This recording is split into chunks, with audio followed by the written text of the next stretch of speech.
Hello everyone, welcome to FSR live. So Yan Diomande to Real Madrid Fabrizio ഒക്കെ report ചെയ്തതാണ്. ഭയങ്കര ചർച്ചയാവുന്നുണ്ട് എന്തായാലും ഇപ്പം.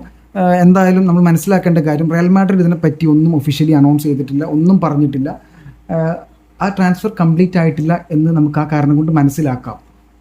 എന്തൊക്കെയാണ് ഇവിടെ നടക്കുന്നത് എന്നുള്ള കാര്യത്തിൽ യാതൊരു പിടിയും കിട്ടുന്നില്ല. കാരണം ലൈപ്സിക്കിൽ നിന്ന് 100 മില്യൺ യൂറോക്ക് ലൈപ്സിക്കിനെ സൈൻ ചെയ്തു എന്നുള്ള റിപ്പോർട്ടുകളൊക്കെ ആയിരുന്നല്ലോ ആദ്യം വന്നത്. ബട്ട് ഇപ്പം മനസ്സിലാക്കാൻ പറ്റുന്നത് അതൊരു വാക്കാലുള്ള കരാർ മാത്രം ആയിരുന്നു എന്നൊക്കെയാണ്. എന്തായാലും ലൈപ്സിക്കിൻ്റെ ഇന്നത്തെ മാച്ചിൽ മോൻ്റെ ബെഞ്ചിൽ പോലും ഇല്ലായിരുന്നു. അത് കാരണം മോൻ്റെ ട്രാവലിംഗ് സ്ക്വാഡിൽ നിന്ന് പുറത്തായിട്ടുണ്ട്. അസുഖം കാരണമാണ് ലൈപ്സിക്കിൻ്റെ സ്ക്വാഡിൽ നിന്ന് പുറത്തായത് എന്നൊക്കെയാണ് വരുന്ന റിപ്പോർട്ടുകൾ. പക്ഷേ മനസ്സിലാക്കാൻ പറ്റുന്ന മറ്റ് റിപ്പോർട്ടുകൾ പ്രകാരം മോണ്ടയുടെ അസുഖം റയൽ മാഡ്രിഡിലോട്ട് പോകണം എന്നൊക്കെയാണ് ഇപ്പോൾ വരുന്നത്. ഫാബ്രിസിയോ റിപ്പോർട്ട് ചെയ്ത് Yan Diomande will not travel with Leipzig squad for upcoming games in Austria എന്നാണ് ഫാബ്രിസിയോ റിപ്പോർട്ട് ചെയ്തത്. സോ എന്തായാലും മോണ്ടയുടെ ട്രാൻസ്ഫറിനെ പറ്റി ലൈപ്സിക്കും സംസാരിച്ചിട്ടില്ല, അതുപോലെ തന്നെ റയൽ മാഡ്രിഡും ഒന്നും പറഞ്ഞിട്ടില്ല. നമുക്ക് കാത്തിരുന്ന് തന്നെ കാണാം. സോ ആദ്യമായിട്ട് കാണുന്ന ആൾക്കാരുണ്ടെങ്കിൽ സബ്സ്ക്രൈബ് ചെയ്യുക. Thanks for watching.